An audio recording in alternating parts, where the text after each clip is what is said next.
Hey, you crazy cats! 42's live streams and videos are simply not available on vinyl. You will have to go to the YouTubes for that. So if you want content about British traditions and culture, cutting edge social commentary from an unapologetically patriotic perspective, along with a side order of madness you simply will not find anywhere else, then this is the place for you. And to all those early adopters in the chat, don't forget to hit the notification bell. That's how you get the good stuff, and make sure you never miss a tasty treat. So with that being said and done, squeeze yourself in. Let's get into it. You know you want to.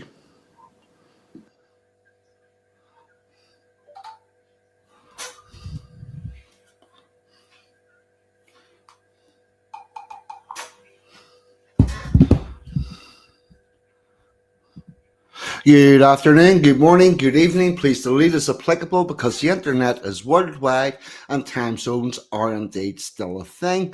And better than that, I actually got the intro off and me on the screen in one swift, even move. Things are getting better, people. We're getting better at this whole technology thing. How the hell are you? Six of you that are now right then. Right. Let's see, do a couple of hellos as the comments come in. The Day of Empire. I believe that's a very good friend of the Day of Waffle House show. In fact, it's the cousin show. Nice to see the Empire profile out and about. Good work, Dave, and thank you for liking and thank you for sharing. Very much appreciated.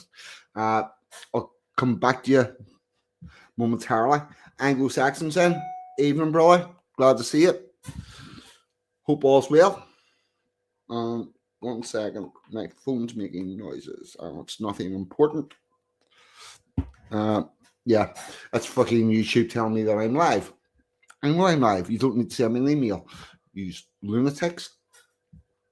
Mr. Budgie Burger, the best commenter on the funniest commenter on the internet. Welcome aboard. Bass is in from Holland. What about you, chum? And Brad James is in. I believe this one's going to be up your street. Nice wee bit of history, Brad. Oh, it's all good. It's all good. So, with that being said and done, I'm going to run through a couple of shout-outs that I do every week.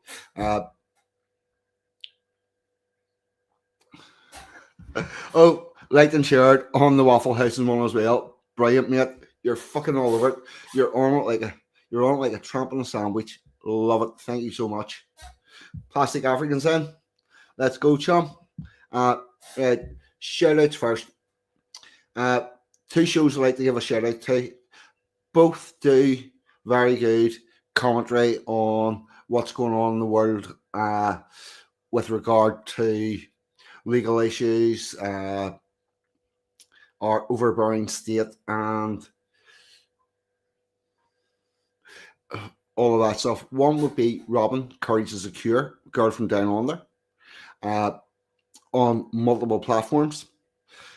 You always get good information out of her. And the other one would be Rich, RPW Media, that you may or may not know from Jimmy from Philly. It's his brother, the sensible, switched on, sorted out brother. Now, this is all out of order. Normally, the first one we'll do is we'll give a shout out to Ragnar Arnspear. I believe he will be doing a show tomorrow night, Sunday night at 7 o'clock with a guest and possibly with Jack London. To be totally to be clear, I'm busy on Sunday evenings, so I don't really know what's going on over there, but give them a shout out anyway. And the other show that I'd like to give a shout out to would be the one, the only, the Day of Waffle House, home of the Friday night duck race, the best duck race on the internet. There are many ways that you can get ducks. You can comment on their existing streams during that week to acquire ducks. You can interact in the show, give answers, that type of thing. Be the first one to call out 420. and that will get, or you can indeed buy ducks. That will get you a duck in the duck race, and whenever the duck race concludes, the winning duck, the person whose name's on that one, will enter into the Wheel of Doom. And if this all sounds very confusing and strange, you've got to realize that this all goes on with a smothering of stock taking and beaver conversations. Nobody really knows what the fuck's going on over there, but it's funny as fuck. It's like being in the pub. Get yourself over there. Dave's Waffle House every weeknight from 8:30. I missed the Friday night duck race this week because Emma G and I were at what is now laughingly called the Clear Twist National Stadium at Windsor Park, known to the Green and White Army, the fans of Northern Ireland, simply as Windsor Park. And we did indeed beat Slovakia 2-0. Conor Bradley played out of his skin, got booked for fucking nothing. The referees, I believe, were trying to fucking rig the game because Germany's in our group and they weren't doing brilliantly, and they want to make sure that Germany qualifies. But there you go.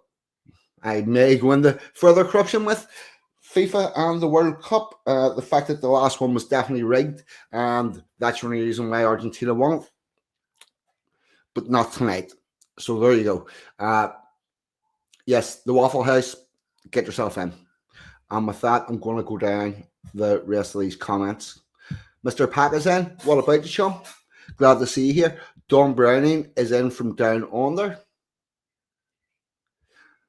Oh, Wycliffe will indeed be coming up in this show as well. I'm not going to give too much away. Linda Hunter is also in from down under. I don't know, Linda, because I too missed the Friday night waffle and the duck race.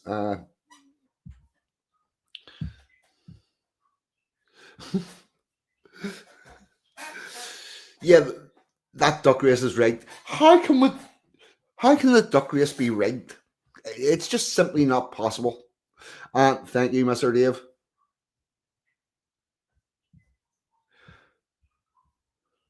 Broad James. Winter is indeed here.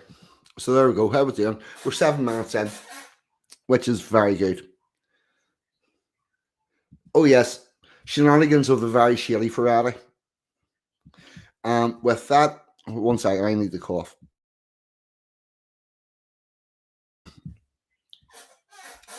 With that, I'm going to get into the content of tonight's show, William Tyndale. But before that, I'm going to ask you a question. And before you, before I even ask the question, Brad, do me a favor, hang back for a minute or so and let other people get a guess in before you fire in the right answer.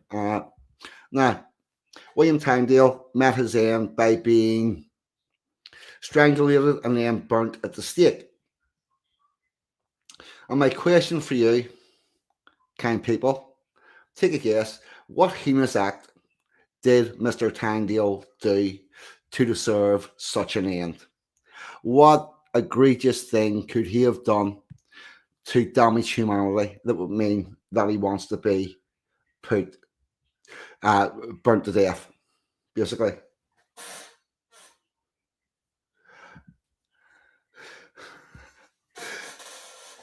Yeah, it is a bit squeaky. It's actually a kitchen stool. To be clear, I have done it in the kitchen. I've now got a functional kitchen table, and I got 2 nice red kitchen chairs to match it.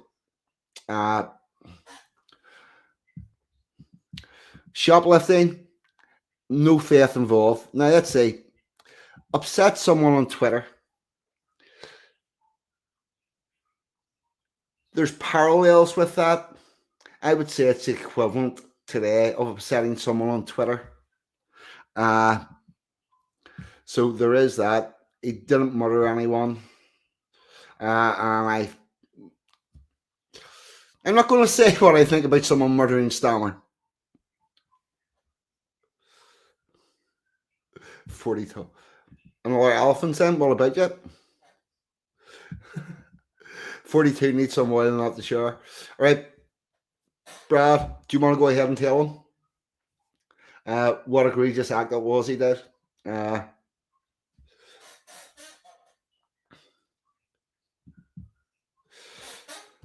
Scratch Hitler was right on Hums of Futurer's tongue. Yes.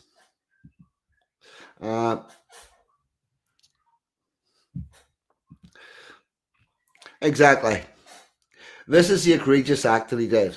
He translated the Bible into English, and for that, he was executed. And we're going to go through the process of that and why that would be. Newsflash, it's got to do with the control of information. And there are going to be some parallels with what's going on today, because what he did was he challenged the orthodoxy. He dared to say that which should not be said. And while today that will get you a prison sentence for maybe saying something on Twitter that somebody doesn't like, or even on Facebook, or indeed putting stickers on lampposts. And this is what he did. Now, I'm going to begin by going through his biography. And I'm going to start off with the one that comes with the Encyclopedia Britannica. The Encyclopedia Britannica are the entity that is supposed to protect our history. That being it is the encyclopedia, and it's the British one.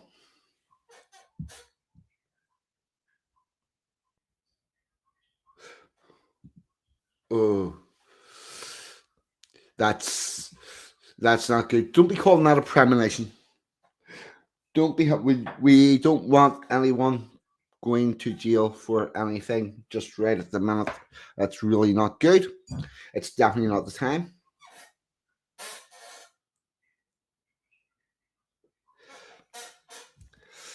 He was indeed. The other thing I want to say before I start all this, the reason why England looks the way it does, or looks the way it did,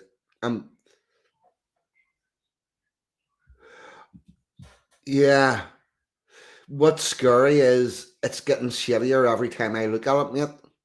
It is really scary what they are doing, because quite simply, an encyclopedia, as we're taught in general parlance, is the thing that gives you all the information. And this is a British one. It's supposed to be telling our story, and it's doing something that is very, very far from telling our story. It is bastardizing it and leaking it down. Now, I'm going to see how this plays out with me in the side. Do I think this is going to be large enough? No. I think I'm going to give it the full screen. I'm also going to try to get rid of this thing. Oh, fuck. It just gives you other choices. We're going. Yeah, that's the other thing. You can no longer actually. Oh, yeah, you can no longer actually get rid of the fucking pop-up advert in Encyclopedia Britannica unless you're paying for it, I believe.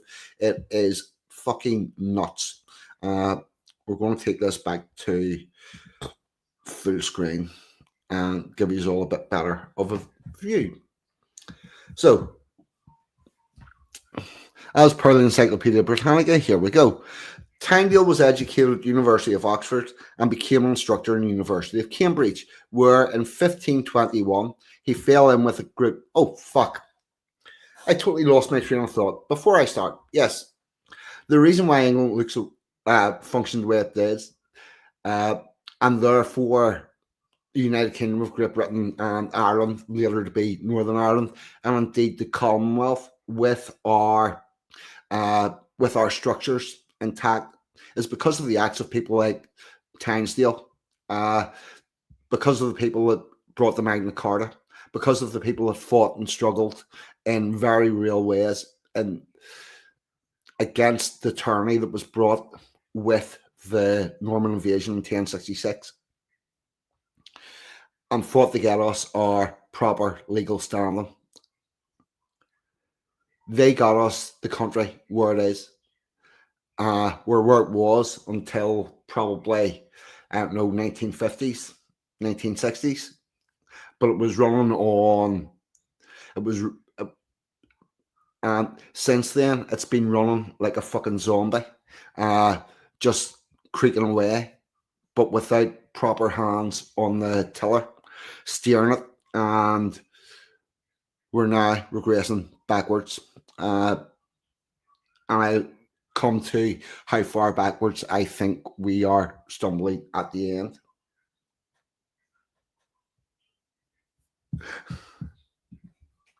Jumping from the dark blue of Cambridge to the turquoise of Cambridge was Tynesdale's biggest crime. It probably was, mate. It probably was. Now, while there in 1521, we fell in with a group of humanist scholars meeting at the White Horse Inn. Tyndale became convinced that the Bible alone should determine the practices and doctrines of the church, and that all believers should be able to read the Bible in their own language. I'm going to elaborate a bit on that.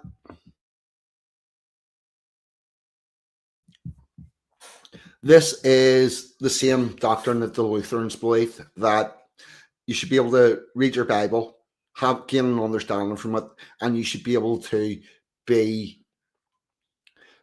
gain salvation through faith alone. And you don't need all of the trimmings and trappings, and there's a lot of trimmings and trappings that came along with the church at that time that were very not good. Things like purgatory, for instance. So Tyndale seen this as a problem and decided to start attempting to change it. Because of the influence of printing and a demand for scriptures in the vernacular, William Tyndale began working on New Testament translating directly from the Greek in 1523. After church authorities in England prevented him from translating the Bible there, he went to Germany in 1524, receiving financial support from wealthy London merchants. His New Testament translation was completed in July 1525 and printed in Cologne. Again, under pressure, this time from the city authorities, Tyndale fled to Worms. This is also where Luther ended up. Worms is a place in Germany. We got a bit excited whenever we found out that Luther had to face the Diet of Worms, but it turned out that was a form of tribunal, and no worms were fed to anyone. Fortunately, there were two more editions published in 1525. The first copies were smuggled into England in 1526, where they were at once prescribed. So, these people, the people in power, did not want the ordinary people to have access to the Bible to read themselves, because that makes it more difficult to inject your own mumbo jumbo. When the New Testament was finished, Tyndale began work on the Old Testament. The parchment was issued in Melbourne in 1530, each of the 5 books being separately published and circulated.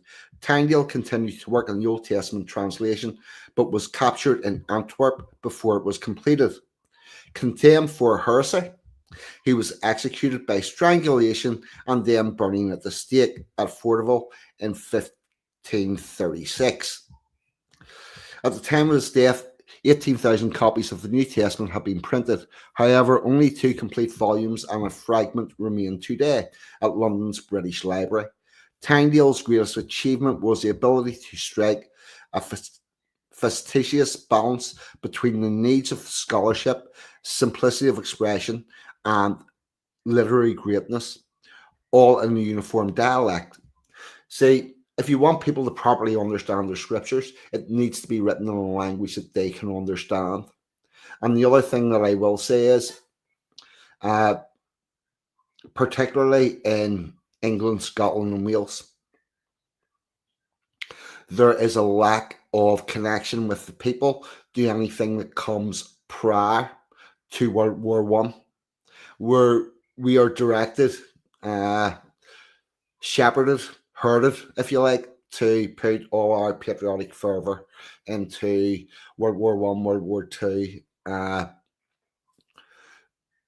Falklands, Suez Crisis, all of that type of thing. We are steered away from anything prior to that.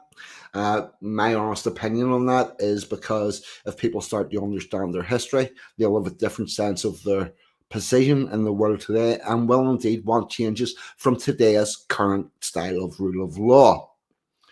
I would say that reading your Bible, the King James Version of 1611, that is written in the language of that time but is still readable, will indeed give you a direct connection with your ancestors.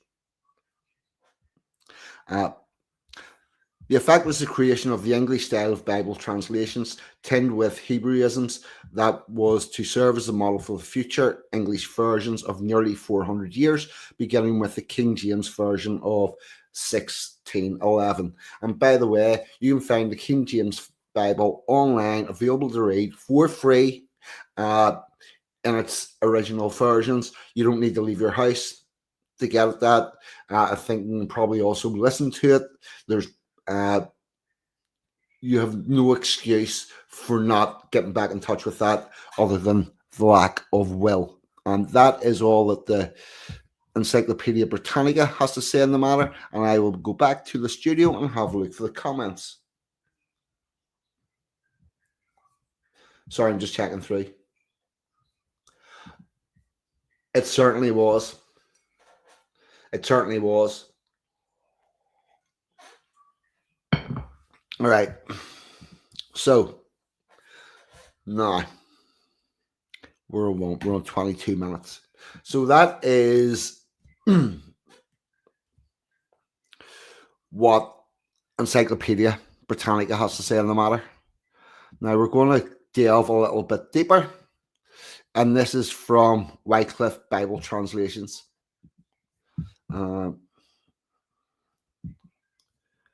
Share screen. Sure. Now,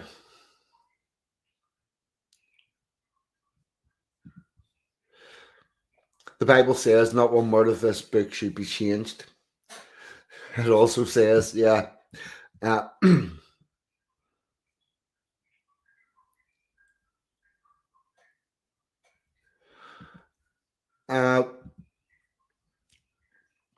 I'm not sure, but I will look that up. I believe the Gideon version in the hotels are New Testament only, but I'm not 100% sure.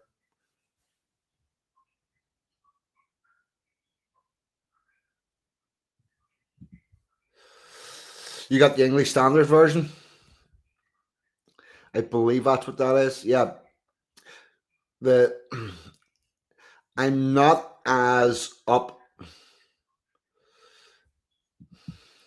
Welcome aboard, Club and Arius.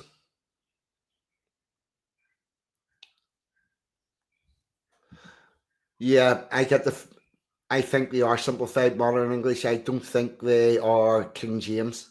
I think they made a decision that you had a better chance of getting someone to read something that wasn't as thee and thou.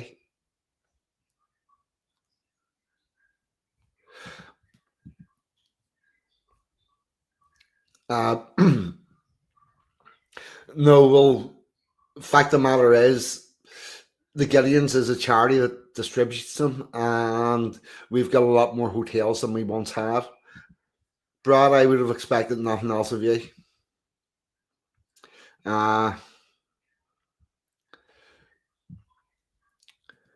And in my family, there is a King James version as printed by the Orange Order. That would be my Bible of choice.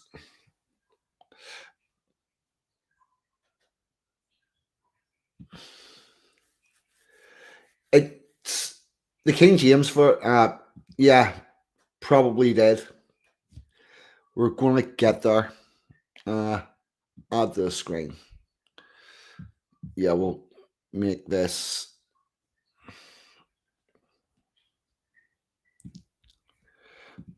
All right, we will do that. And here we go. William Tyndale.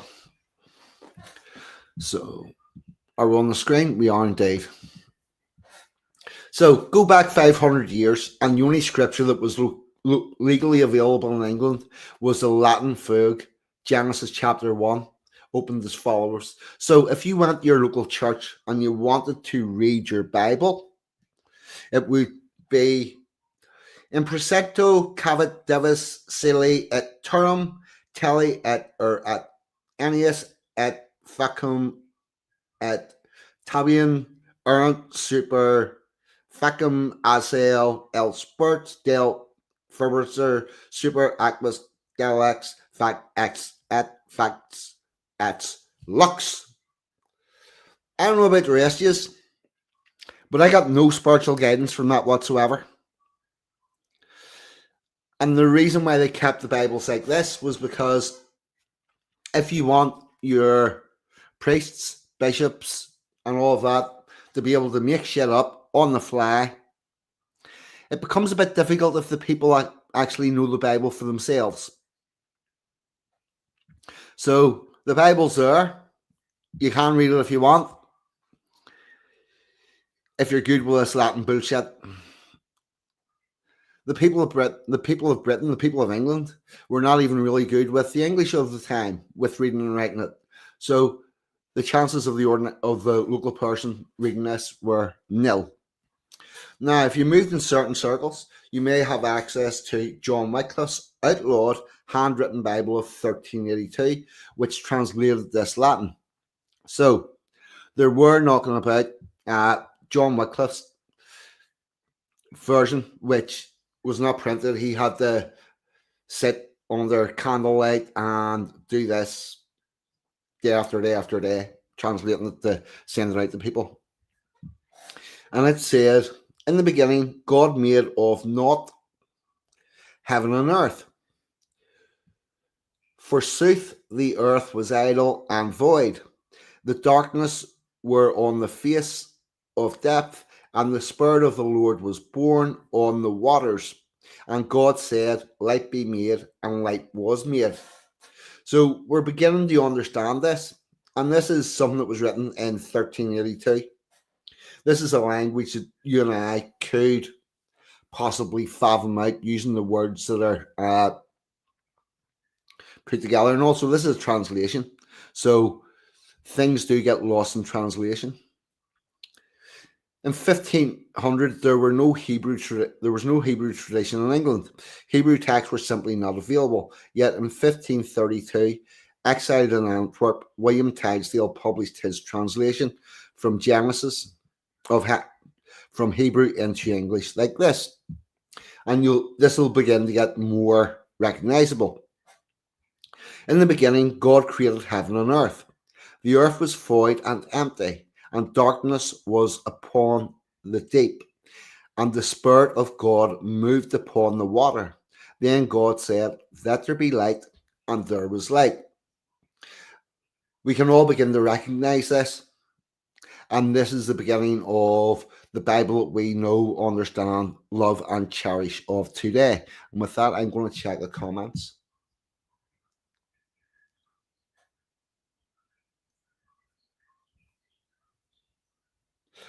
There's Amanda Lee's in. Evening. I think I said hello to Edmund.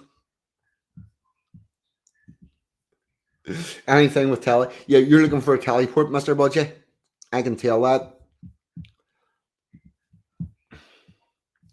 So, the difference of 150 years of change in the way English was spoken does not alone account for this difference between Wycliffe's and Tyndale's versions, nor is it just that Tyndale translated from Hebrew rather than Latin.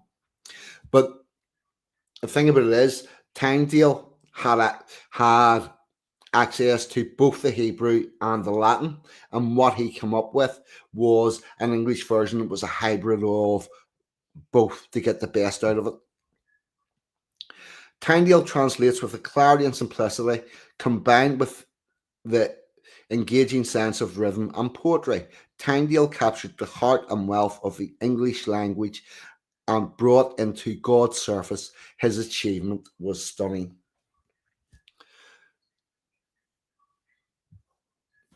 Although the King James Version of 1611 retained most of Tyndale's work verbatim, in the New Testament, the translation saw fit to improve his So his New Testament translations are pretty much what the King James Version is. The Old Testament got a little bit of an improvement. His Old Testament was as follows. In the beginning, God created heaven and earth, and the earth was without form and void, and darkness was upon the face of the deep. And the Spirit of God moved upon the face of the waters. And God said, let there be light, and there was light. And that is the beginning of our humanity. This improvement is less clear. It reintroduces expressions like the face of the deep, which followed the Hebrew literally, but mean little in English. The King James Version litters the text with and, again following the Hebrew, but in my opinion, making for poor English. Tyndale, through 80 years, though 80 years older than the King James Version, reads, even today, more naturally than the King James Version. Valid opinion. Clarity and naturalness are indeed outstanding hallmarks of Tyndale's work, yet there is so much more.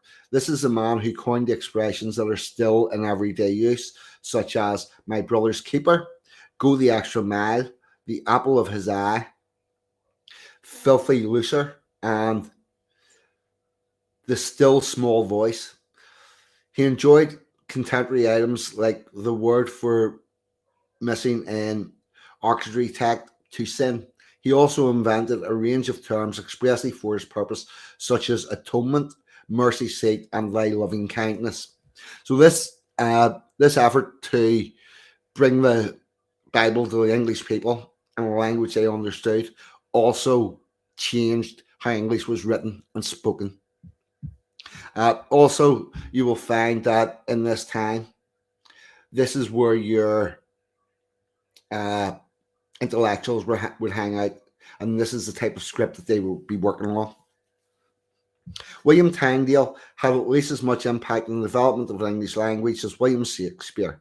Translators are in considerable awe at what he achieved despite the most appalling circumstances. In these circumstances included the fact that English authorities banned all translations of the Bible into English. They had done so in fact since 1804 after the death of Wycliffe.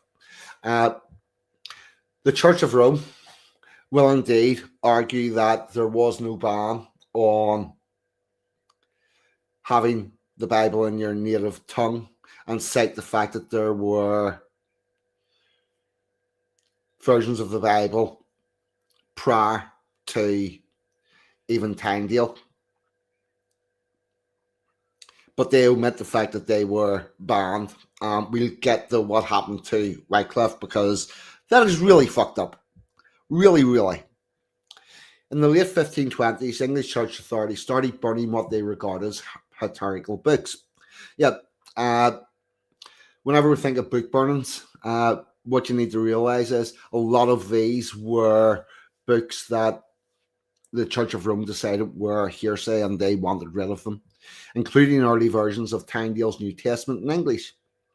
They then started to burn leaders of the Reform movement, such as Thomas Bindle in 1531 and John Firth, 1533.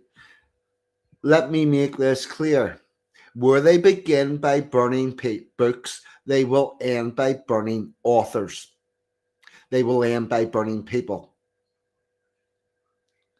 And by the way,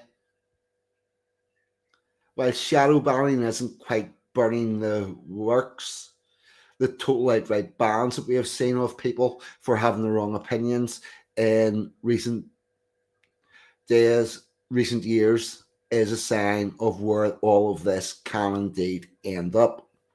And we do need people like Tyndale who are prepared to stand up against that and attempt to make a difference.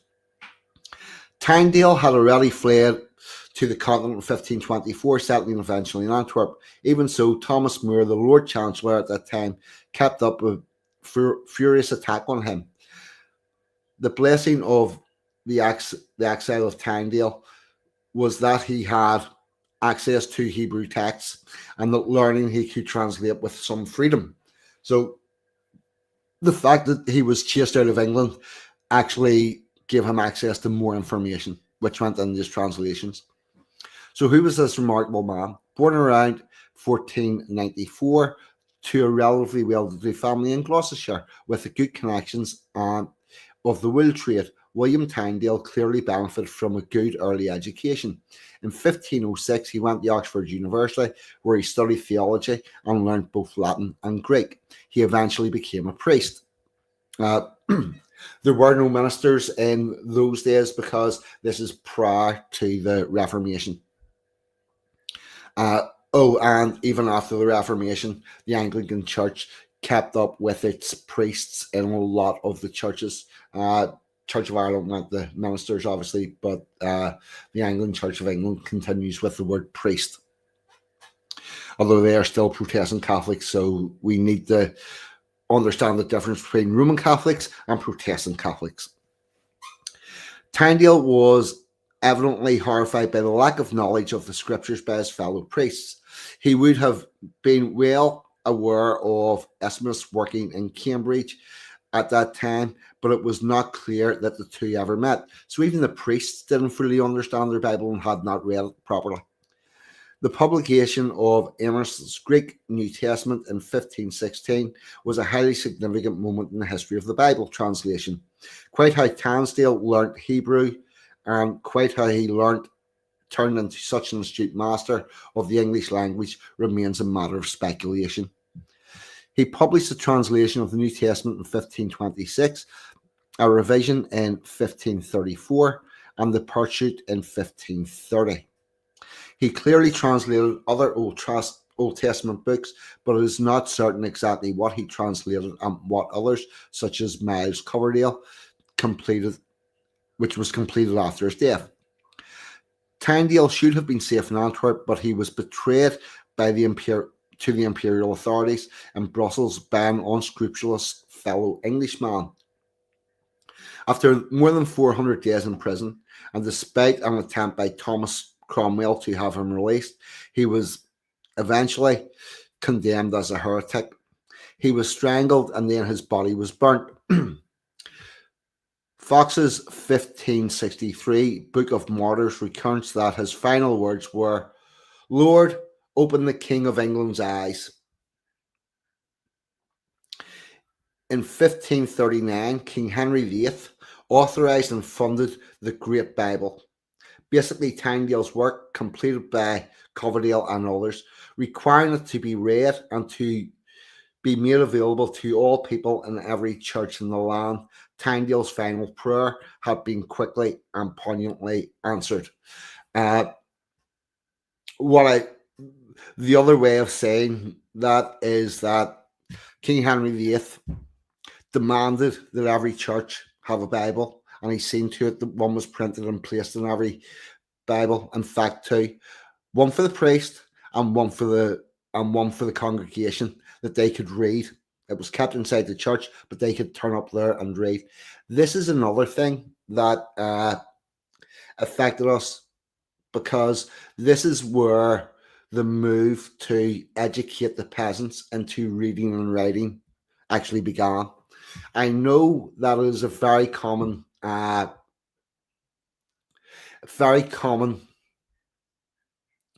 thought that the push for education was to create workers that were smart enough to work the machines and fill in the paperwork, but dumb enough to not to ask for more.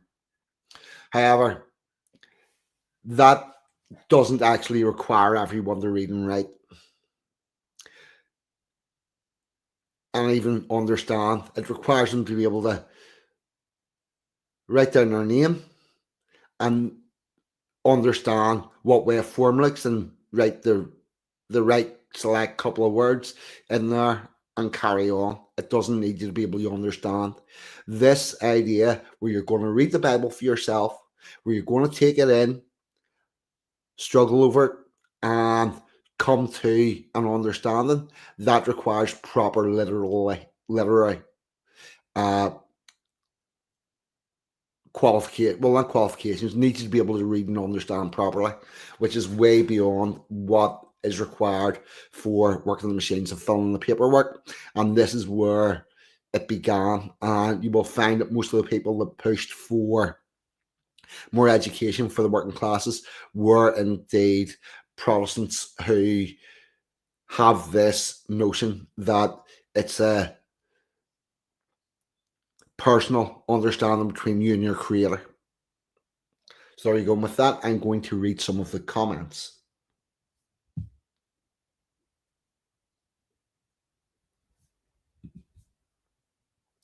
Rendering the Holy Latin Mass into Vulgate. Yeah. So what the Catholic Church did was they had their Mass in Latin and their sermons in the most of the United Kingdom, with the exception of Wales, which had their sermon in Welsh. But all the holy books were in Latin. Also, the courts were in Latin. Academia was in Latin.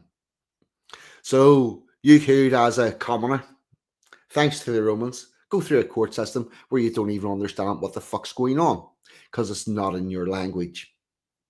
And that is a problem.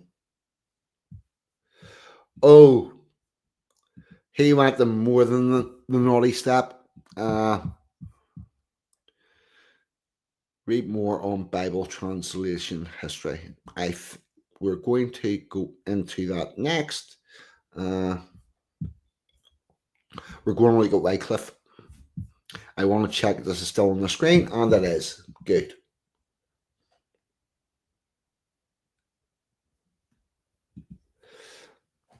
Side with Jesus. That's the right thing to do. How long are we in? I think we're going to do a little before we win this. I think we're going to do a little before we win this. I think we're going to do a musical interlude. And what shall we have? I know. 1 second. I shall just look this up.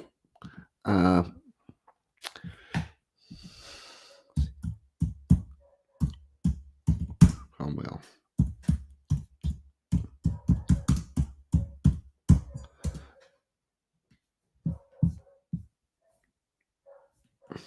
Yep. Yep. We are going to have a marching song of the new model army.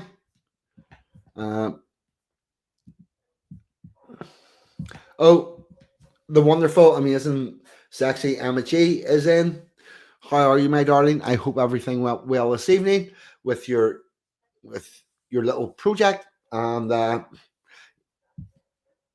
it was an absolute. Oh, and Emma G and I were watching the Green and White Army last night, and hopefully we shall be watching them beat the Germans on Monday evening. And I can confirm that Emma G does like a rendition of 10 German bombers in the air, and the RAF has also shut them down. However, we don't sing that inside the stadium because it's considered rude, apparently. But anyway. No, there is no shame that. There is no shame whatsoever to the pizza delivering. And actually, I will let you into a secret. Emma G is helping our kids actually get little jobs by taking them with her to deliver pizzas and learning that money comes from work. It's a really good, wholesome project, and that's all to be said about that. Anyway, right. The oh, and Peter Benton saying, "What about you, Sean? Welcome aboard.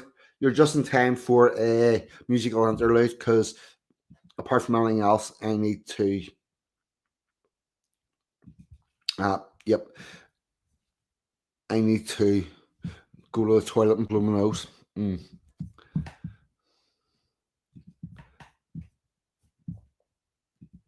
Right. StreamYard. Add the screen. Joel, what about you, Sean?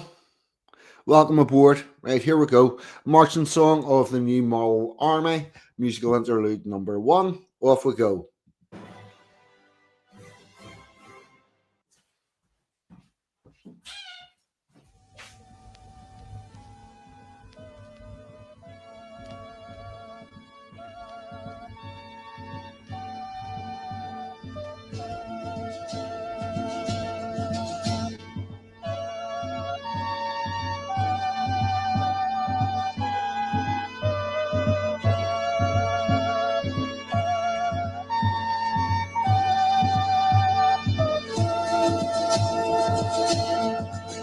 March, march, army of saints, marching for the order where Calvary in battle.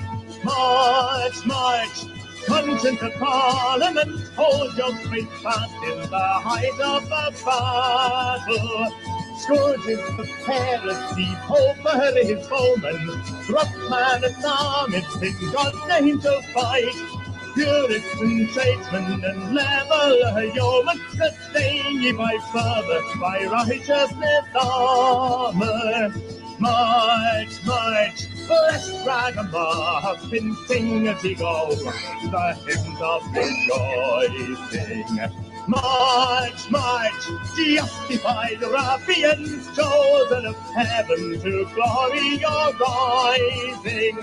Humble, implacable, strong in your faith, marching invincible into God's grace. Red-coated prophets, you new model come, with the fire of the right to bring England to order. March, march, army of saints, onward with sound to the push of the pike now. March, march, host of the righteous, the triumph for martyrdom, so tis your right now. Rustic philosophers, calm theologians, mind-questing pamphleteers to the ranks come. City apprentice and Anglican yoke unite with intention, Gomorrah to deliver. March, march, sharp-sworded midwife of God's new millennium, born in its glory. March, march, Christ our physician, to purge and build and an end to our glory. Marching in ranks to the gospel's command, marching for Commonwealth, God and the land. Red-coated prophets, you new models come, with the fire of the right to bring England to order.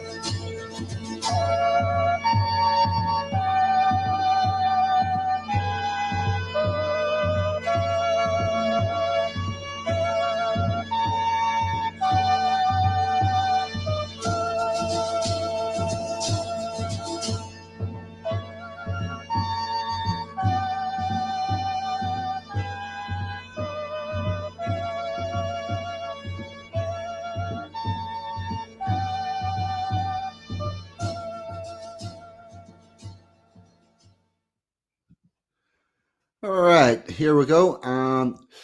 We're going to continue with. Oh,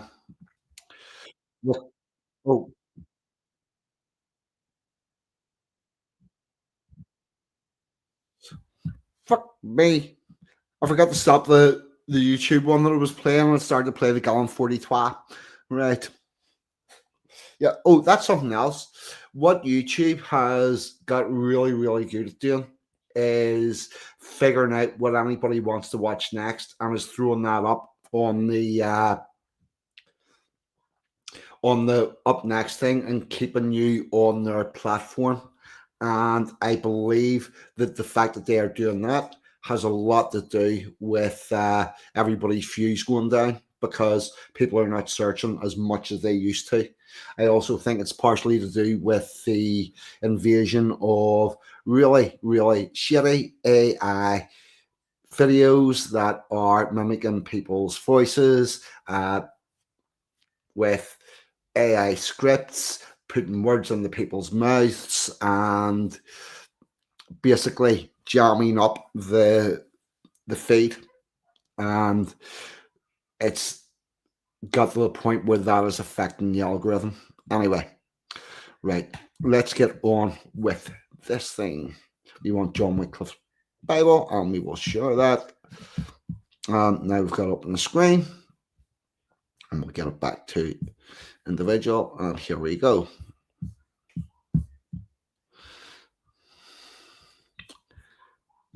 Let's see. Yep, we're happy with that. John Wycliffe is famed as the man who first translated the Bible into English. He was born in the 1320s and died in 1384. And for much of his life, he was a theologian, lecturer, and academic of Oxford University. It was only at the end of his life that he turned to Bible translation. And it's quite interesting that he came out of Oxford University and Cambridge universities involved, because back in those days they were doing radical things like translating the Bible into English so that the ordinary people could actually read it, whereas today they're pretty much left-wing think tanks. And that's quite the change. That is very much a change. And it tells you a lot about what's happened to our universities and our academic system. 1 second, I want to check that I'm still talking. Yes, I'm not muted.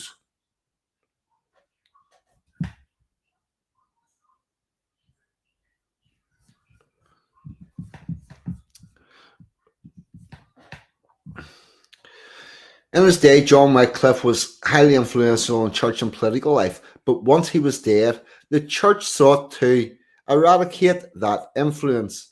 He was declared a heretic after his death, and in 1428, his bones were dug up and burnt. I'm going to read that again. The man had lived his life. The man had done his work. The man had died. The man was buried in his eternal slumber. And these fuckers decided, yeah, you know what we want to do with him? Because we don't like what he said. Yeah. We don't like what he said. But once he was dead, the church sought to eradicate that influence. He was declared a heretic after his death, and in 1428, his bones were dug up and burnt. This is how despots and people in authority ensure that people do as they're told. We won't let the simple fact that you have already died get in the way of punishing you. And to be clear, I class that as desecrating a graveyard. Yet this was done by the Church of Rome.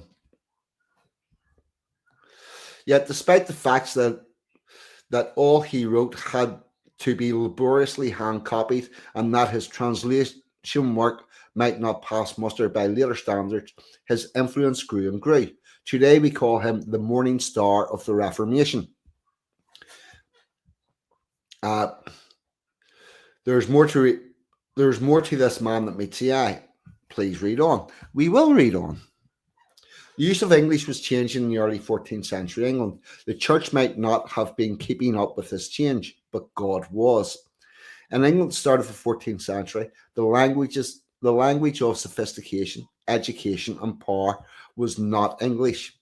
The language of the king's court was the Anglo-Norman, a variety of French.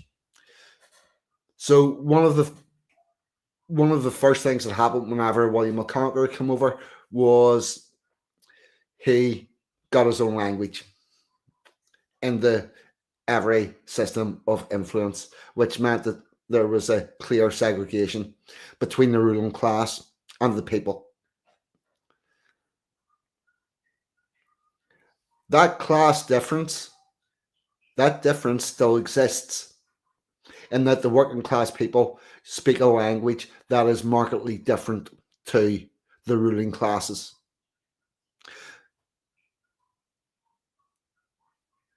And there you can always find the difference in the way people put their words together. And even amongst the working class, there are differences in how the people on the right and the people on the left understand words and put them into sentences. And that's where the fracture is in England. And that's what needs to be understood, because see, until that is properly understood, people will not know what the fuck side they're supposed to be on. Indeed, no king of this period spoke English as their mother tongue. Both Parliament and the law courts likewise used this form of French. So good luck if you're going up, if you're trying to defend yourself in the court of law and you don't speak a language. University lectures were conducted in Latin, as were church services. The variety of Anglo-Saxon that today we call Middle English was spoken by those people who were not landowners, the serfs, the common people. Whenever we read history, this is quite important to understand. We'll talk about the Norman period, we'll talk about the Tudors, we'll talk about the Elizabethan periods, but these terms for the people are the terms for the people at the very top of society. The common people are left out of that because the people in charge didn't think they were actually important. The only thing that we need to realize is whenever the Normans came over, it wasn't like the Starship Enterprise with Captain Kirk and they'll go on, zoom us up or beam us up, and you take everybody from the Norman lands and inject them into the English lands. That's not what happened. It was only the top class that came along. And it's very important that they don't do that, because the serfs, the working class people, are the people that know how to get food out of that land. And if you take away all of them, you end up with a barren country. Many years before you can relearn that knowledge and figure out how to make it work. So it's very important for them to keep a full swath of a full range of the working class people in order that everything still indeed works. So there's that.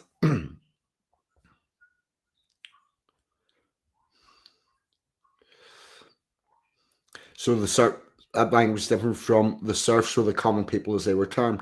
Education and knowledge, including religious knowledge, were accessible only to those with Latin, and political and economic power was accessible only to those who knew Anglo-Norman. So that was one of the ways that kept everybody down. They did everything in a different language.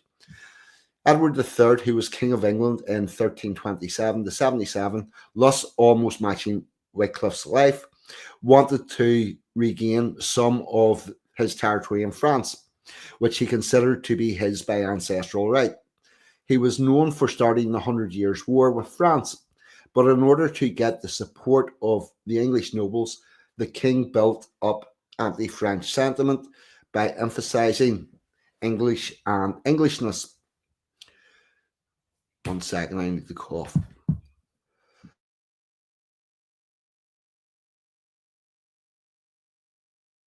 It totally is, mate.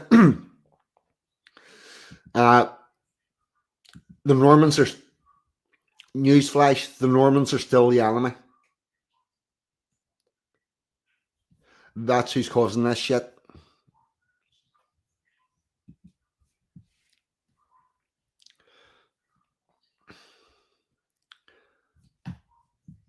Fuck. Yeah, I did.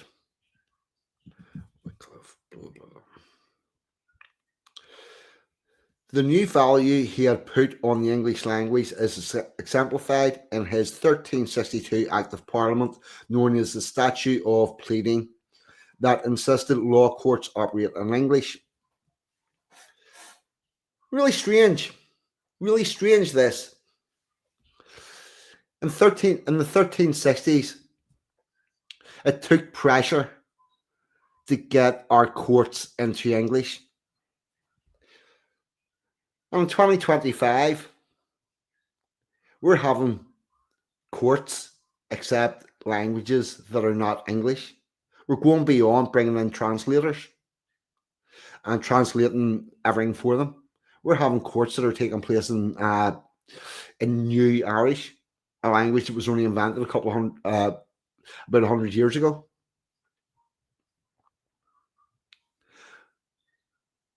So that is us going back the way.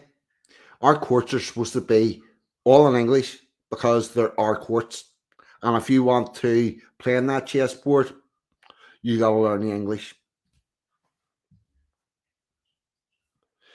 Parliament was opened for the first time in English in 1377. Yeah. So this is also a period when culture began writing in English. You'll note that Sinn Féin speak a lot of leprechaun in the Northern Ireland Assembly and indeed the city halls.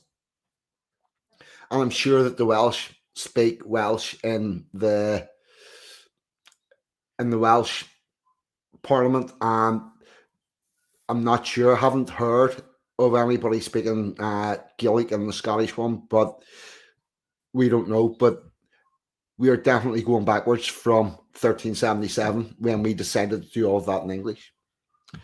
Thus, John Wycliffe's advocacy for the use of English rode a wave of increasing support for English from the Crown. He lectured publicly in Oxford using English, not Latin, as would have been usual. He preached in English and expounded the scriptures in English. So, this is how we got to be where we are today. There had long been an uneasy relationship between the English king and the church, which owed allegiance to the Pope in Rome. Not least because the church in Rome was saying we can't have our Bible or a Book of Common Prayer in our own fucking language. The story of the tension between the Archbishop Thomas Becket and Henry II in the 12th century is well known. This is the other thing. We're always told that the Reformation started with King Henry VIII and it was all about getting a divorce, whereas that leaves out all of this previous discontent with the Church of Rome, and indeed the discontent between the Roman bishops and scholars and the English ones began whenever the Pope sent over scholars shortly after William the Conqueror arrived, and it's that same argument is still running today in various ways or known.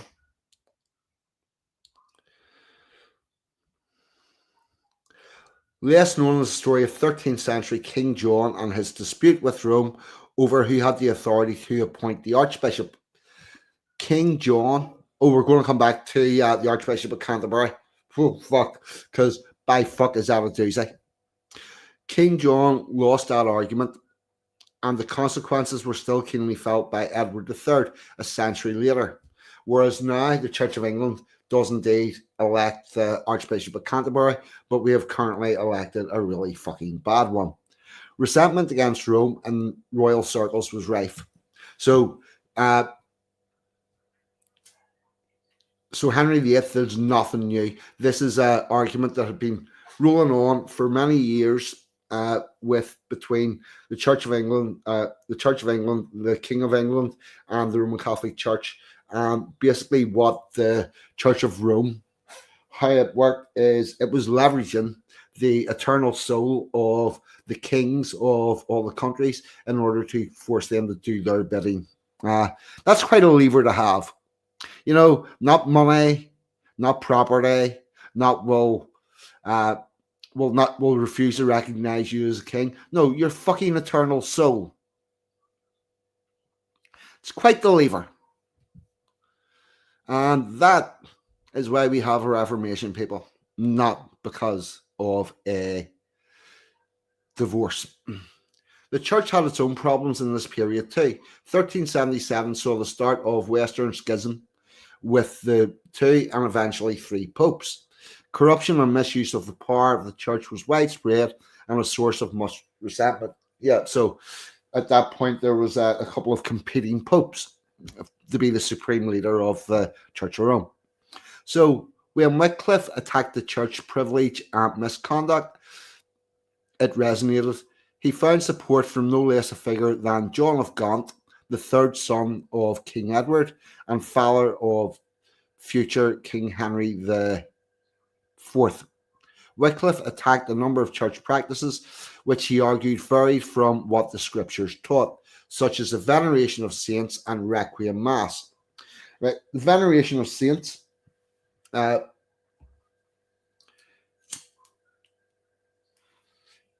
is a process whereby you take a dead person and you canonize them and turn them into a saint, and then people pray to the saints. Nothing in the Bible about doing that anywhere.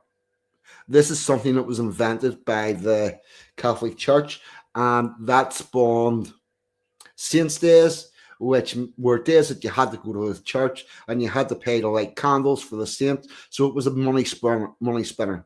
The other thing is requiem masses,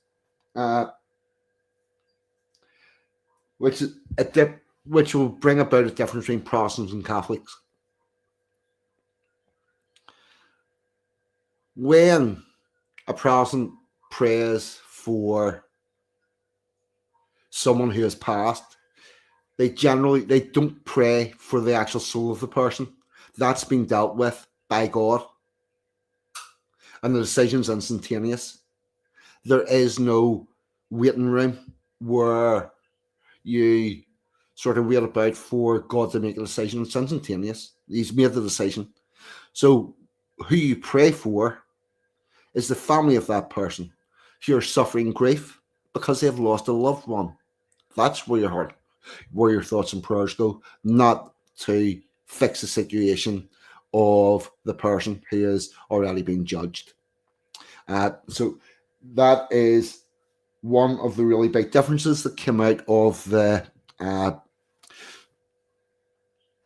Reformation. He also launched a scathing attack on the Methandic Friars. They were a group of men who were supposed to live a life of simplicity, focused on ministry, but instead become a corrupt group, feeding on the naivety of the common people. By way of alternative, he established a company of followers who did indeed lead the simple life, dedicated their teaching to the Word of God, and these men and women were later referred to as lords.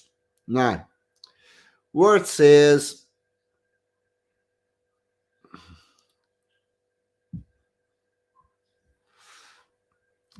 but had instead become a corrupt group feeding on the naivety of the common people. That's a system, that's part of a system called purgatory, where whenever someone dies, they go in the waiting room, and if you go to the right priest and pay that correct priest the correct amount of money, they can speed that process up and indeed possibly guarantee what way the outcome of the judgment is going to be. Basically, holding your dead relatives to ransom. For a church that's supposed to preach humanity and whatnot, they seem very scurrilous and not really worried about the people themselves. In 1374, Wycliffe was made the rector of St Mary's Church, Lutterworth in Leicestershire. Such a position might have provided the average Oxford lecturer with a little extra income, but Wycliffe took his role very seriously. He was constantly ministering to the ordinary people of Littleworth in English, instructing them in his sermons about what the scriptures taught, and indeed not teaching them what to think. 1 second, I'm going to check the comments.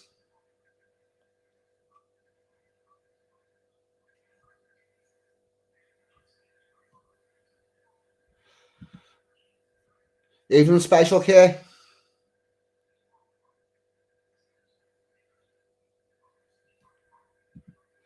Yeah, something like that.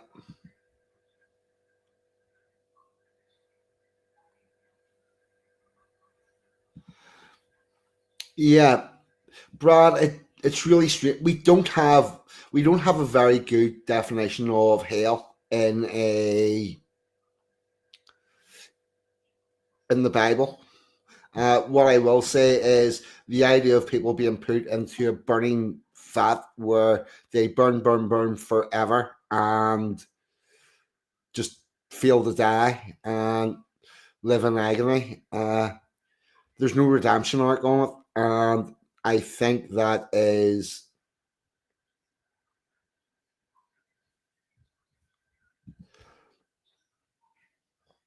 no. Well, see, here's the thing: purgatory is that's not why they dug up and burnt his bones. The purgatory is your soul, not your bones.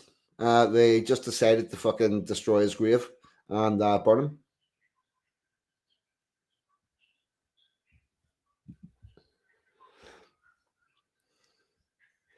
Seventh layer of hell is there's a special place in hell for the Pankhurst sisters. I will say that much. Yeah, I hope that seventh layer is reserved for them. Where am I? Yes. Now, after the 1381 Peasants' Revolt, Wycliffe's position at the heart of English life became untenable. He was obliged to retire from Lutterworth. There he had the freedom to translate the Latin scriptures into the language of the common people. We know little of how he did that, but almost certainly had help from his followers. At the right time, God had the right people ready and able. In the years after his death in 1384, it was his followers, the Lollards, who went around teaching from handwritten copies of the translation. That was what a Bible impact time. Yeah, let's have impact times. That's not. Despite severe persecution, the lay lords continued to make an impact. It was in the end, it was their version that prevailed. The church tried to suppress Wycliffe's influence, but the fact that he showed translation could, and indeed should be done, sent shockwaves around Europe that no church council could stop. So once these people suddenly found out that it was possible that they could have a Bible in their own language, they were like, yeah, we want that. We want to read and understand this for ourselves. We want away from a system whereby the priest sort of reads the Bible and gives us his understanding of it. We want to be able to read this for ourselves. And from that, it would come to the point where people want their own Bible in their own house so that they could do that at their leisure as opposed to having to travel to the church. Jan Hus in Prague was deeply influenced by Wycliffe's thinking, and from Hus, there was a clear link to the 16th century Reformation. So this is all on a continuing timeline. And the Bible translation movement continues today, the effects of which ripple out into all areas of life and from generation to generation follow. Yeah, we're not following that link to find out more. So there you go. There is all about William Tyndale, the translation of the Bible, and where that went to. Now, let me think. I think we're going to have another musical interlude while I decide what we're going to do next. And we will. I've closed the wrong tab. Right, but we'll get it. The one that was going to come up next, I'm going to use for the musical interlude, and it's the.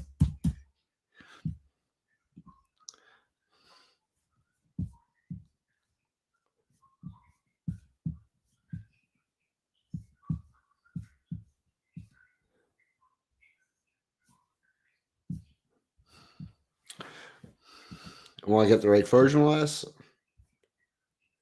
Yep.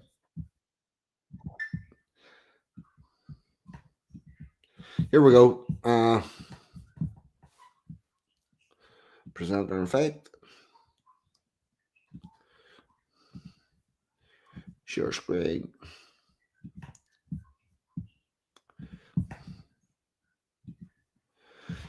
Here we go with the Gallant 43.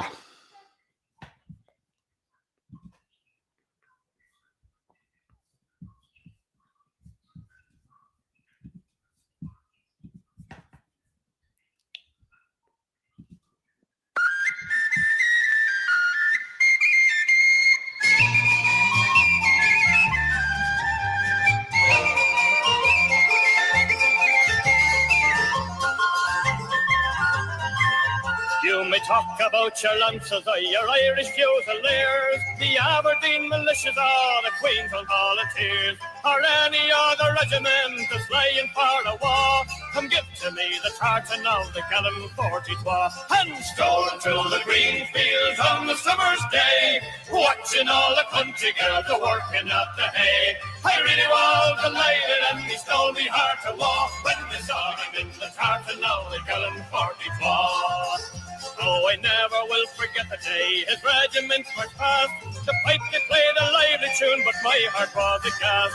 He turned around and smiled farewell, and then from far away he waved to me the tartan of the gallant 43, and strolling through the green field on the summer's day, watching all the country girls a working at the hay. I really was delighted, and he stole me heart to war when I saw him in the tartan of the gallant 43. Once again I heard the music of the pipers from the farm. They tramped and tramped the weary men returning from the war. And as they nearer drew, I wished the rope was here a war to see my funny laddie in the gallant 43. I strolling through the green field on the summer's day, watching all the country girls a working at the hay. I really was delighted, and he stole me heart to war when I saw him in the tartan of the gallant 43.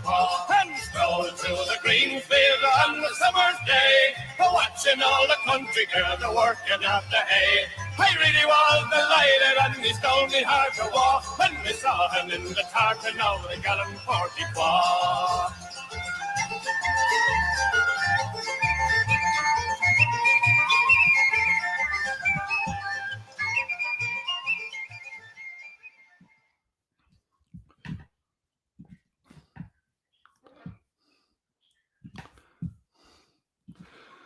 Okay, right. Let's see. We're right.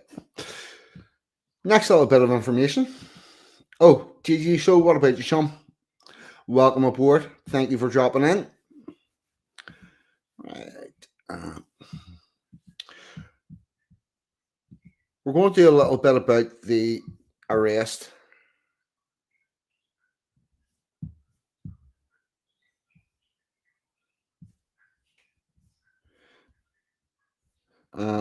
I'm not sure how much I'm going to skip through.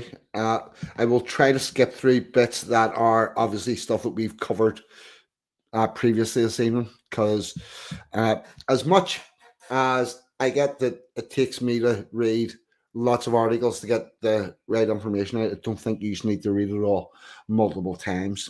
I'm not sure that's helpful. But and I'm also not sure that that is viewable. So we're going to zoom this in. And we're going to zoom in again.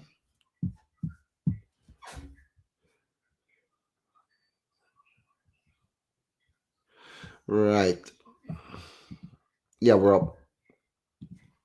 Okay, translating the Bible into English has a long and bloody history, long because the Roman Catholic Church sanctioned only Latin versions, which only educated priests could read, bloody because they killed or tried to kill anyone who attempted translation into vernacular languages, as in the language of the own people. Translations in the language of the people were available in France and Germany well before England officially allowed it. John Wycliffe in the 14th century oversaw the translation of the Bible from Latin to English and hand copied it. Right, we've got all that. Now,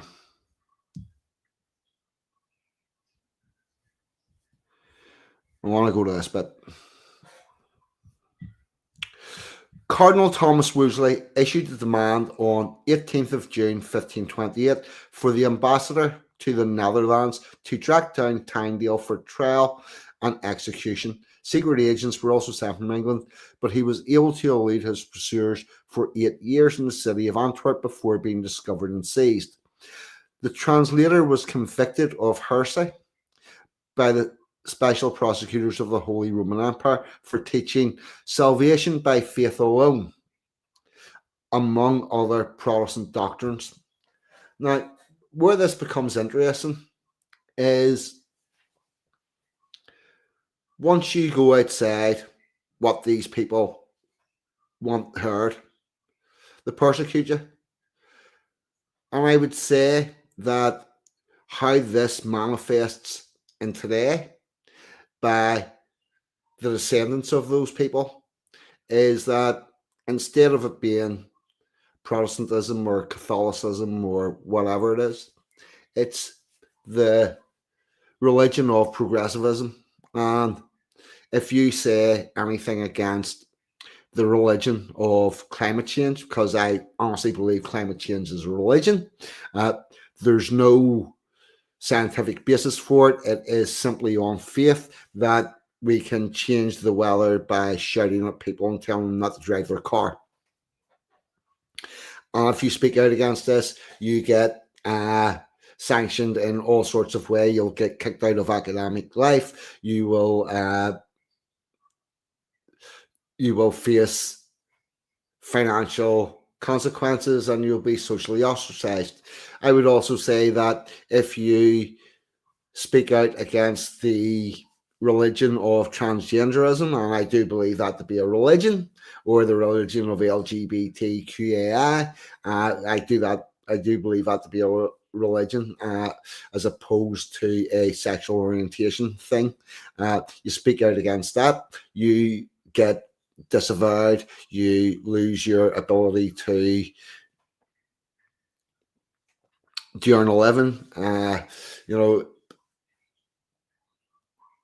Try actually working in the healthcare system at the minute and have radical ideas like we need to do cervical screenings based on biological gender because we're trying to screen for things that people don't fucking have. But you can't speak out against that in the National Health Service and retain your job. So there is that. And I think the only reason why these people have stopped at taking away your ability to work as opposed to murdering people legally through their system is because at the minute, taking away the people's right to work or imprisoning them has worked for them.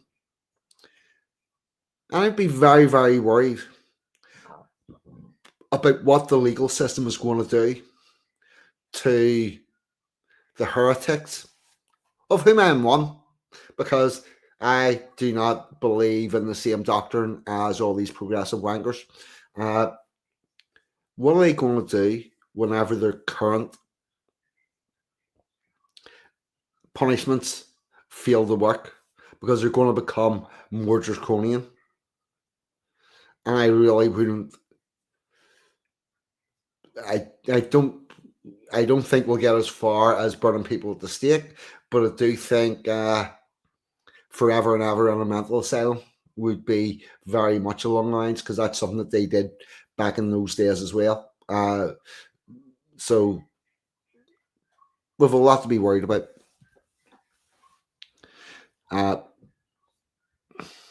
He was convicted of heresy by special prosecutors of the Holy Roman Emperor for teaching salvation by faith alone, among other Protestant doctrines. He was strangled and burnt at the stake. This strangulation is not to death. This strangulation is enough to make you a bit dizzy and whatnot, and then they burn you and you'll still be alive during that. So that's great. In the same year, one of Tyndale's translations was presented to Henry VIII without Henry's knowledge of its origins. He declared, "In God's name, let it go abroad among the people."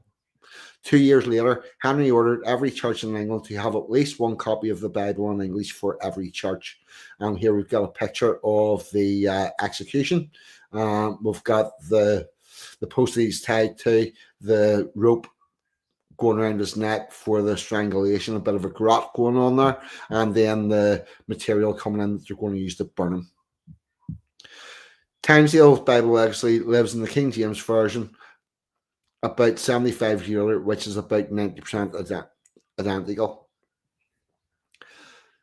Let it not make thee despair, neither yet discourage thee, O reader, that it is forbidden thee in pain of life and goods, or that it is made breaking of the king's peace, or treason unto his highness, to read the word of thy soul's health. For if God be on our side, no matter what matter maketh it who be against us, be they bishops, cardinals, or popes. Which is a very fitting, he spoke well, the man. Now, with that, I'm going to drop this out and check the chats. Estelle, what about you? Welcome aboard. Documenting decline. Yeah, we are definitely documenting a decline here. Fuck. I was talking away there, and I wasn't even on the screen. I'm not sure if you fucking heard any of that. Anyway, what did I say? Documenting the decline. Welcome aboard, and we are indeed documenting a decline. So you're very fittingly named. He was indeed. He was a hell of a lot closer to God than the Catholics ever were.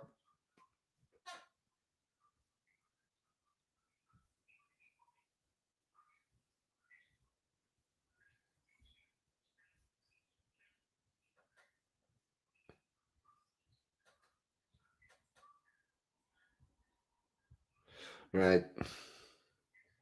Okay. Now, let us see where the church is at now. Prepare to be amused, bamboozled, or indeed entirely pissed the fuck off.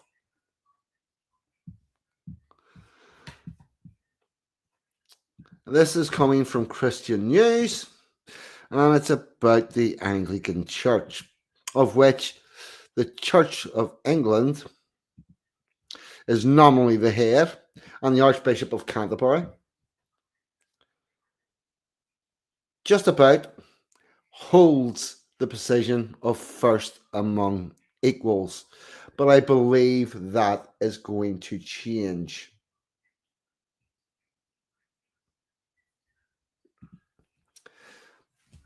I will go further than that. Not only is the God of the Old Testament not the loving God, I would also say that the Old Testament has got fuck all to do with Christianity.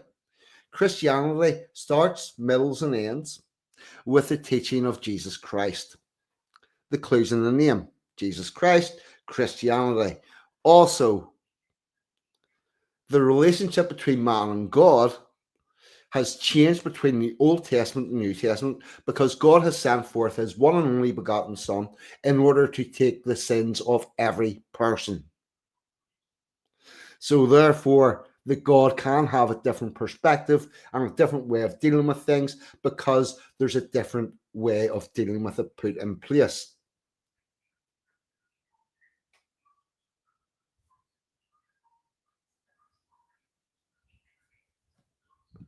Right, now we're going to zoom this in a little.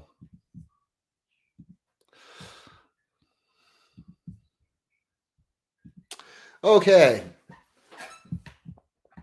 buckle up.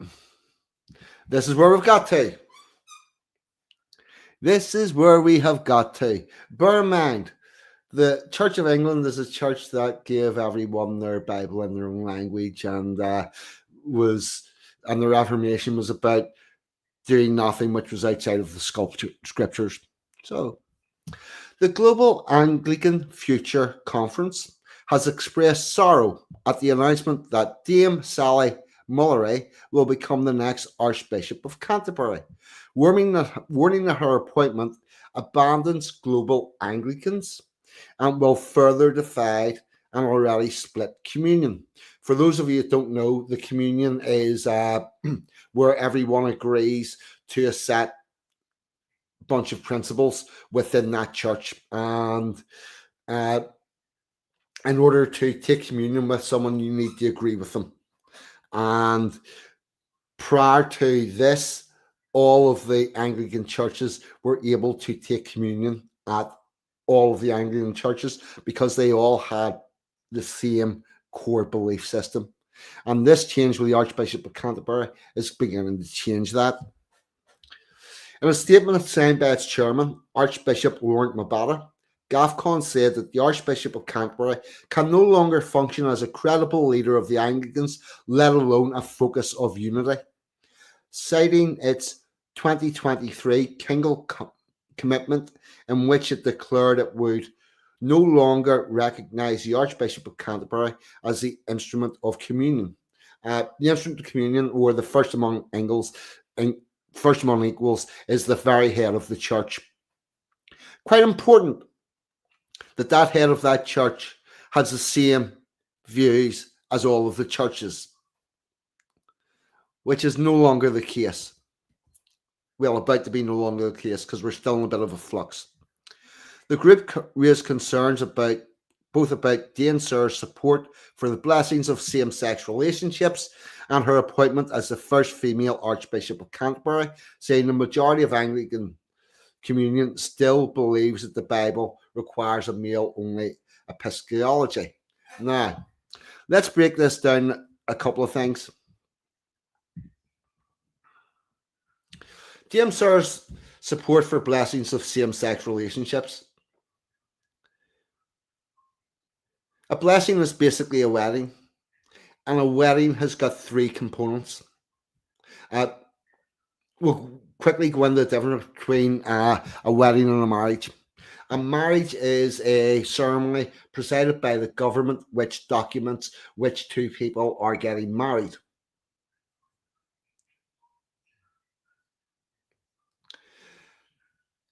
However, churches, through the wedding ceremony, have got a deal done with the government that they can fill in all your forms for you. So therefore, we can confuse weddings with marriages, because whenever you go to a church, you can do... They shouldn't do same-sex marriages or blessings. Yeah, right. So your wedding and your marriage, one's a legal thing, one's a sport. The marriage part's the legal part, and the wedding part is the spiritual part. And in order to have a wedding, it's a communion between the husband, the wife, and the Holy Ghost. Those three things need to be present for it to be a wedding. A wedding's a Christian ceremony. If you're doing it in any religion other than Christian, it's not a wedding. They should have their own name for that, quite frankly, because a wedding involves a man, a husband, a wife, a man, a woman, and the Holy Spirit. If any one of those elements are missing, it can't be a wedding. So therefore, we should not be blessing same-sex marriages because they are not of the Bible. The other thing is there's nothing in the Bible that says that women can be of an important. There's nothing in the Bible that says a woman can actually do this job. This is all men's work. And the reason why it's men's work and not women's work has got to do with emotions and shit. Because you need people that are there that are going to be stoic, that are going to go, actually, we don't do it this way, and I'm sorry to upset you, but fuck off. And this is where we've come to with the Church of England, because we've allowed it to become woke. The statement added, since the newly appointed Archbishop of Canterbury has failed to guard the faith and is complicit in introducing practices and belief that violate both the plain and canonical sense of the Scripture and the Church's historic and consensual interpretation of it, she cannot provide leadership to the Anglican Communion. GAFCON said the reset of the Anglican Communion is now in its hands, announcing that it will host a global bishops' assembly in Abuja, Nigeria, in March 2026. So we're going to have a separate, Anglican Senate that the Church of England will not be welcome at. This is where we've gone to. From giving the world its church, from giving the world its Bible, from giving the world its the Anglican traditions. Those that have stayed loyal are now getting ready to jettison the Church of England. And that does really not do good for England, Britain, or the Commonwealth. This is a problem that needs fixed. And unfortunately, the only way of fixing it is to, again, fill the pews of the Church of England with actual English people, with patriots, with people that know right from wrong, and to demand they return to their proper traditions. And 1 second, I need to cough. An immediate return to the proper teachings, and again go back to teaching only that which is in the book. I swear to fuck, it's getting to the point where we're going to need a reformation, again, a second reformation for the Church of England. And that, my friends, is not progress. We're progressing ourselves back to about the 1400s. This is fucking nuts. And what's very interesting is this hullabaloo and this kick up, it's starting in Africa. The place we exported this religion to. They have held it better than the Africans have held the Church of England better than the English people have. And that's fucking scary. Because I swear to God, see anybody that says that we can't keep the Church of England traditional, how come the Africans can't? Fuck's sake, wise up. This is a dereliction of duty. And that needs to be fixed. And if you want to fix this country, fixing the Church of England's a pretty good place to start, because it needs done. And maybe if you get the Church of England fixed, you can then start to get your town councils fixed and build this back up again from the start with proper values. But getting this back is gotta be one of our top priorities. Despite its criticism, GAFCON said it was praying for the Archbishop designate as she takes on the role. Today's announcement will cause sadness and dismay among Anglicans worldwide. We pray that she takes upon herself the weight of this historic office. She will repent and endlessly work with the GAFCON leadership to mend the torn fabric of our Anglican communion. So they're not giving up on her, which is one good thing. She may see the size of the fucking crevasse that she's creating within the religion, and decide to go back to a traditional way. I would also say that we have a possibility. Charles is not going to be here for very long. William will be coming in. William could, with the help and support of Kate, stand up to the Church of England and say, I'm taking my position as defender of the faith very seriously, and you will return to the traditional teachings and kick out everything that's not Church of England from every state service. However, I don't think he's got the best Archbishop of Canterbury to work with, and what we should have been doing over the past 10 years is making sure that the person coming into that position, along with William, was going to be someone that actually took the religion seriously and was not there to corrupt it. Meanwhile, the Church of England, even Evangelical Council, who also take a traditional approach to doctrine, acknowledge that Bishop Sarah has many issues ahead of her, but promised their support and prayer. So they're also going to be niggling at her, saying, fuck it, change your ways.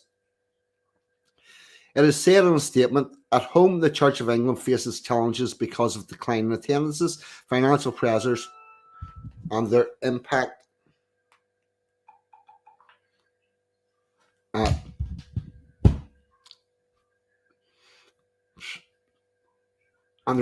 in sustaining prophetical ministry. This is in the context of the significant division created by the living in love and faith process. More broadly, across the Anglican communion, in recent years, there's been a significant loss of confidence in the role of the Archbishop and the cry for leadership, consistent with our Anglican doctrinal heritage.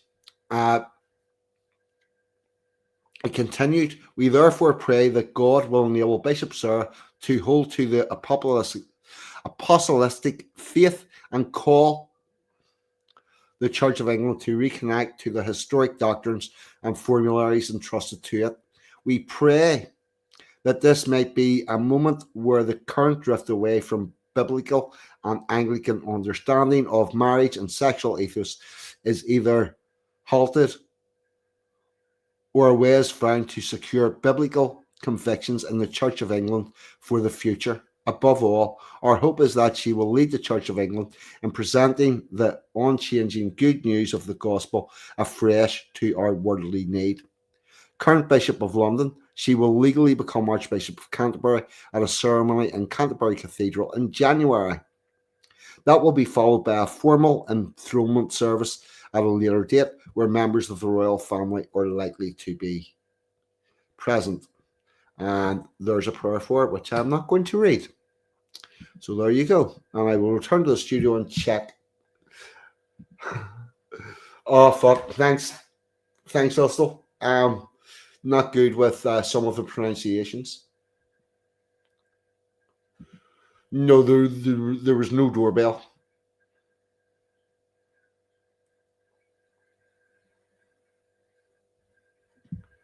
One second, I'm just checking through. Oh, fuck.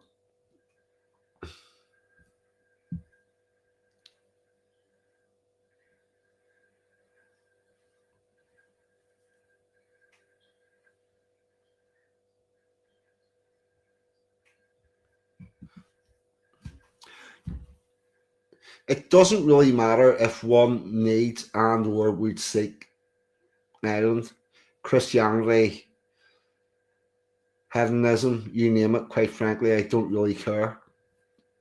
Well, to be fair, you didn't sound preachy because you did say this is just your opinion, and yeah, so that's fine. No issues with that, Collaborus.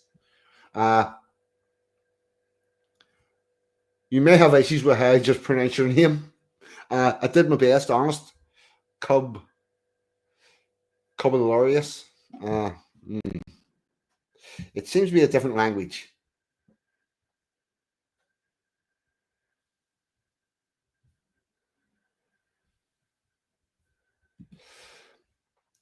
Have you seen the time? Got to say goodnight. I'm up early for church in the morning. Enjoy. And blessings. And with that, we're going to have a rendition.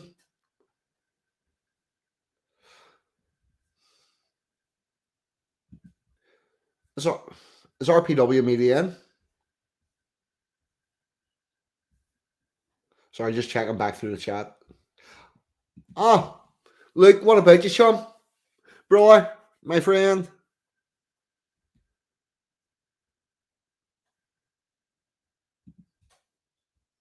Yeah, they do seem to be trying to do it through going what, but it's really damaging to the church. The church needs to get back to its origins. Everybody say hello to Wazzer. That's my mate. Who will hopefully be coming on at some stage, and we'll have another chat. He's very involved with the anti-vax campaigns in Australia, where their government has suddenly become, well, not suddenly, it's become extremely tyrannical and is trying to take the whole thing over. It's fucking nuts. But say hello to Wazzle. Really good lad. Where are we? Right. And with that, I'm going to Anglo, you and Wazzle will get on. And with that, I'm going to play the latest, the England Day song. Raise the colours. Because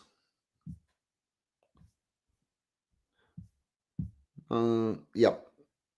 We're going to raise the colours and then we might actually have another song off this. But here we go.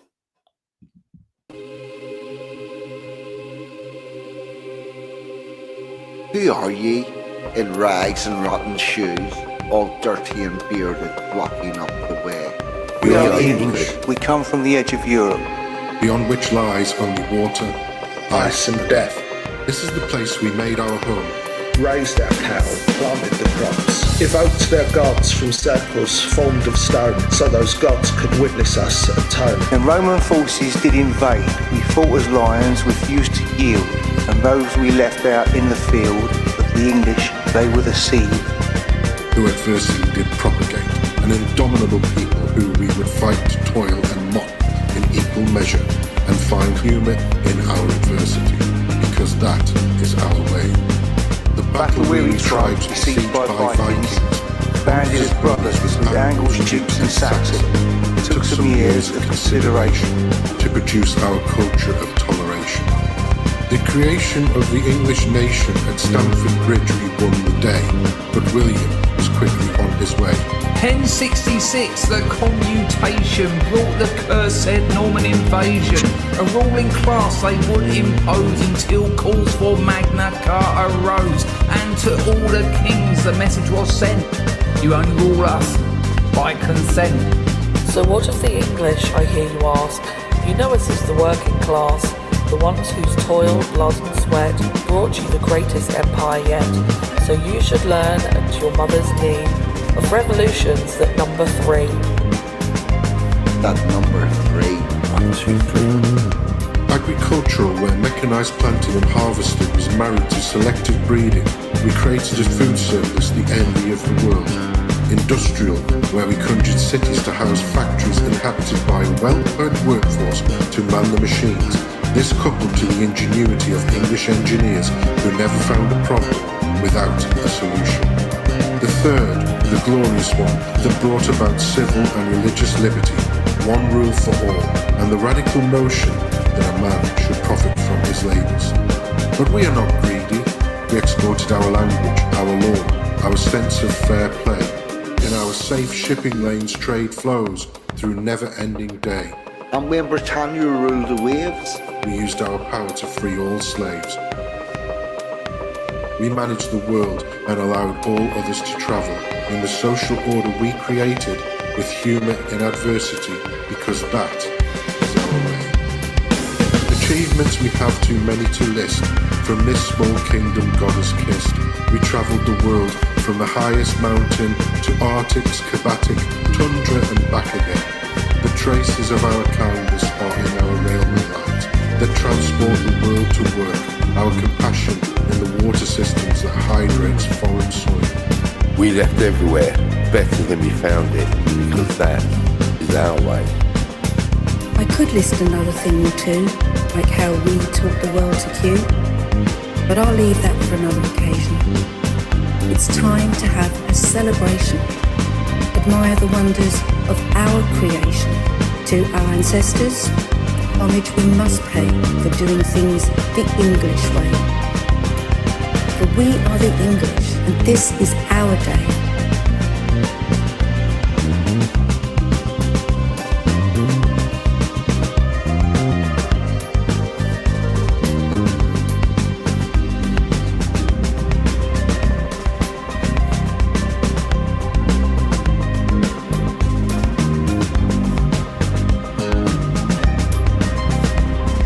Who are ye, in rags and rotten shoes, all dirty and bearded, blocking up the way? We are the pilgrims, master. We shall go always that little bit further. It may be beyond that last blue mountain barred with snow, across that angry or glimmering sea. We are the English. Every Englishman's house is his castle. So hoist your colours on the ramparts for England Day, then down after St George's Day. We are English, and we'll be patriotic in an organised way.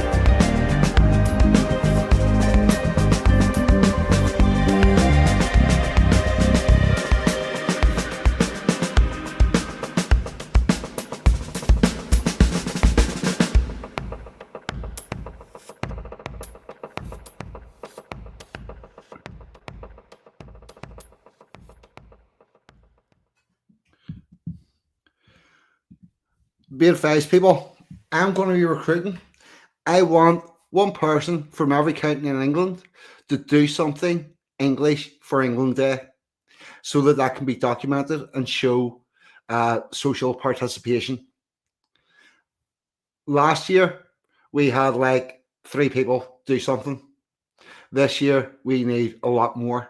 And I will be recruiting, because we're going to have to make this happen. And it's down to us.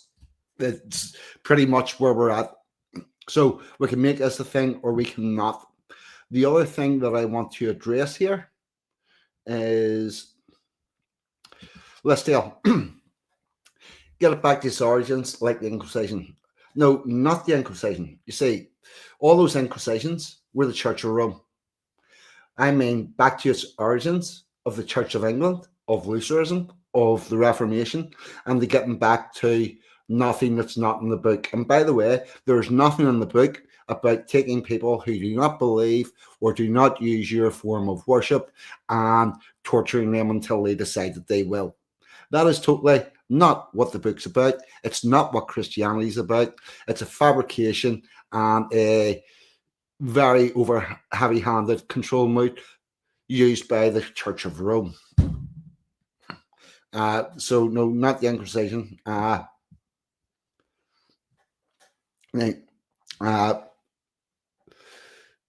Back to the origins of the Church of England. And let's see, do I have anything else left? No, at that, I think we've covered all of our topics, and I'm going to do the outro. Oh, Wizzle, you still about?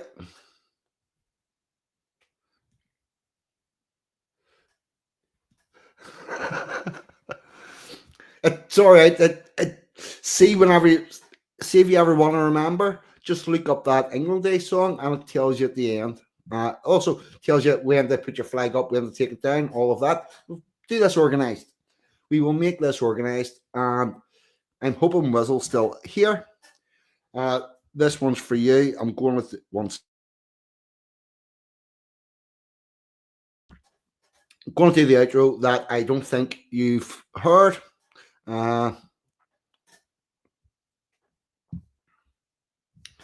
It's in red. Yep. The Ballad of Ballard. Yep. Here you go. This is one I don't think you've heard. The Ballad of Ballard. Be advised, this gets a little spicy. We'll put your comments up on the screen. The deeper you go down. The path of the righteous man is beset on all sides by the iniquities of the selfish and the tyranny of evil men. Blessed is he who in the name of charity and goodwill shepherds the weak through the valley of darkness, for he is truly his brother's keeper and the finder of lost children.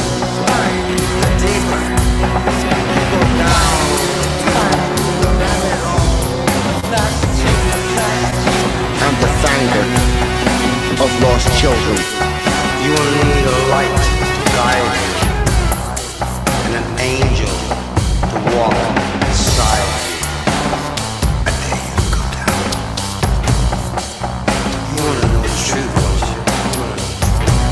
I find the evil and the greedy under every turn of rock, where I spit out the truth, the establishment mock.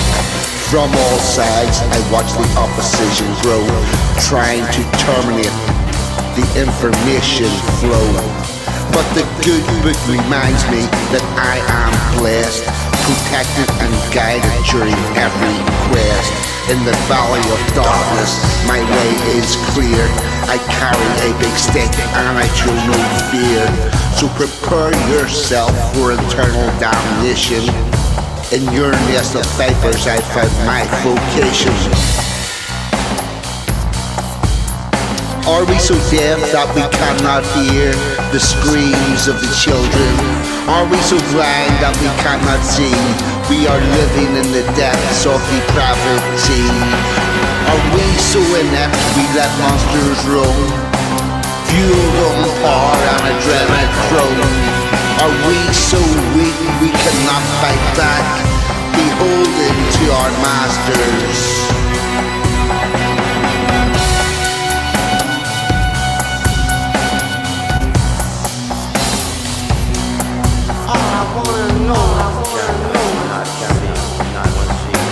The path of the righteous man is beset on all sides by the iniquities of the selfish and the tyranny of evil men. But blessed is he who in the name of charity or goodwill shepherds the weak through the valley of darkness. For he is truly his brother's keeper and the finder of lost children. The finder of lost children.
The righteous man is beset on all sides by the iniquities of the selfish and the tyranny of evil men.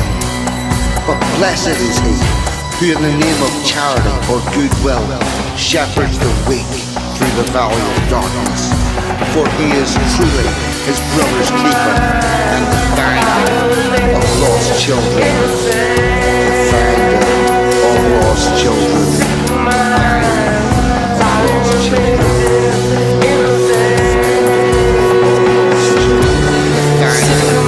Of lost children.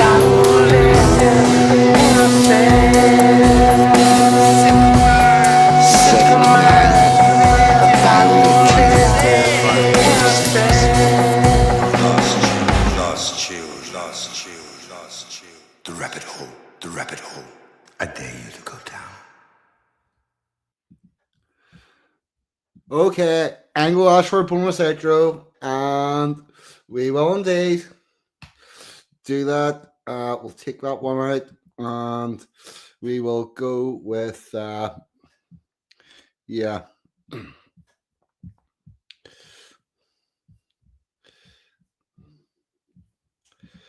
Yep. Here we go. A nicer one.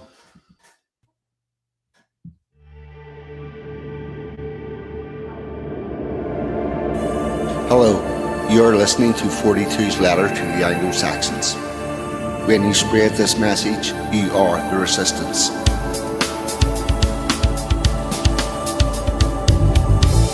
The Anglo-Saxon. The Anglo-Saxon shook his head sharply, his hair dislodging droplets of sweat from the back of his neck, the produce of moving a carcass to the workbench. The sharpened blades and cleavers felt natural in his hand. The carcass divided to his will. The Anglo-Saxon's muscle memory was that of a warrior. His body was lost to the toil, but his mind wandered to memories that were not his own. An intruder startled the Anglo-Saxon. However, before him was not the meadows and glades of his ancestors, but a butcher's shop window. While politely serving the customer, the Anglo-Saxon mourned the loss of a kingdom he had never known, of the rituals and customs that were lost long before his grandparents were even born. Outside, the street was a bustle. He knew there were others like him, ones who carried the warrior's pride. Amongst them he would find the rightful place of an Anglo-Saxon. The Anglo-Saxon. It was not preached to the crowd, it was not taught by the state. No man spoke it aloud when the Anglo-Saxons began to hate. It was not suddenly bred, it will not swiftly abate. Through the chill years ahead, when the time shall count from the date that the Anglo-Saxons began to hate. When time shall count from the date the Anglo-Saxons began to hate. Game over. Okay, everybody. Before I go, I will say the line on that I said, you're mourning the loss of the customs and traditions and rituals that were lost before your grandparents were even born. It is no one's fault that you lost these traditions because they were gone before anybody could have taught you about them were gone. However, they left a carbon copy. When they divided Irish history from English history, they left a carbon copy here. And when we exported the Church of England around the world, we left carbon copies. And we can use those carbon copies to find our way back home and bring our country back to what it should be. And with that, I've been 42. We are back indeed, brother. We are back. With that, I've been 42. You lot in the chat have as always been fucking amazing. Good night. God bless. See you all next week. I'm out of here. Goodbye.